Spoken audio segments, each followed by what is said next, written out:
YSR party రాష్ట్ర అధ్యక్షుడు Shri YS Jaganmohan Reddy గారు ఇచ్చిన పిలుపు మేరకు ఈరోజు కాకినాడలో గౌరవనీయులు మాజీ శాసనసభ్యులు చంద్రశేఖర్ రెడ్డి గారు, నేను అదేవిధంగా ఇతర మా నాయకులు అందరం కలిపి ఇక్కడ ఈ కార్యక్రమాన్ని నిర్వహించాం. వైఎస్ఆర్సీపీ పోరుబాటు పేరిట కరెంటు ఛార్జీలను వెంటనే తగ్గించాలని డిమాండ్ చేస్తూ వివిధ డిమాండ్లతో ఈ జిల్లా ముఖ్య ఇంజనీరు విపిడిసిఎల్ వారికి ప్రధానంగా మేము ఈ సందర్భంగా చెప్పేది మూడు అంశాలు.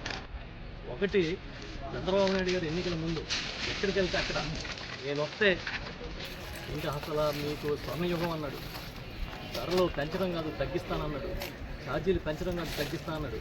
కానీ ఈరోజు చంద్రబాబు నాయుడు గారి హయాంలో వచ్చిన మొదటి నెల నుంచే బాదుడే అనే కార్యక్రమాన్ని నిర్వహిస్తూ ఉన్నాడు. బాబు గ్యారంటీ, అదేవిధంగా బాబు షూరిటీ భవిష్యత్తు గ్యారంటీ అని ఒక పెద్ద నినాదం చేస్తూ ఉండేవాడు.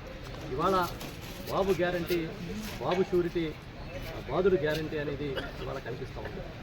మేమందరం కూడా చెప్తా ఉన్నాం, ఇచ్చిన మాట నిలబెట్టుకోవడం అనేది చంద్రబాబు నాయుడు గారి చరిత్రలో లేదు. కనీసం ప్రజల మీద భారం వేయకుండా చూడమని కోరుతాం.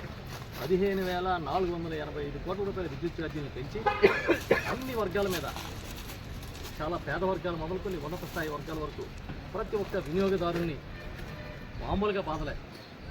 కరెంటు బిల్లులు రెట్టింపు వచ్చే పరిస్థితి ఉంది ఇవాళ. దీంతోపాటు ఇంకా వ్యవసాయ విద్యుత్ కనెక్షన్లు ఏమంటే ఇవ్వడం మానేశారు, దరఖాస్తులే తీసుకోవట్లే. ఇవాళ ఉచిత విద్యుత్ అంటే దివంగత ముఖ్యమంత్రి రాజశేఖర రెడ్డి గారు గుర్తొస్తారు. ఆయన హయాంలో ఉచిత విద్యుత్ ఇస్తానంటే బట్టలు ఆరేసుకోవాలని హేళన చేస్తూ ఉండేవారు. కానీ ఇచ్చి చూపించారు.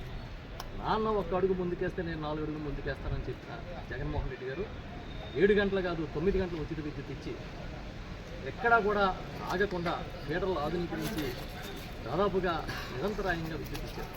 కానీ ఇవాళ 7 గంటల విద్యుత్తు దఫాలకు కూడా ఇవ్వట్లేదు, విద్యుత్ కనెక్షన్లు ఇవ్వట్లేదు. రైతుల్ని అడిగితే మళ్ళీ బెదిరిస్తున్నారు. మీరు ఎక్కడ మీడియాకి మాట్లాడితే మీ సంగతి చూస్తాం, మీరు ఎవరికన్నా పంచుకుంటే, మీరు ఏ వైఎస్ఆర్ పార్టీ నాయకులతో మాట్లాడితే మీ మీద కేసులు పెడతామని తెలుస్తాం.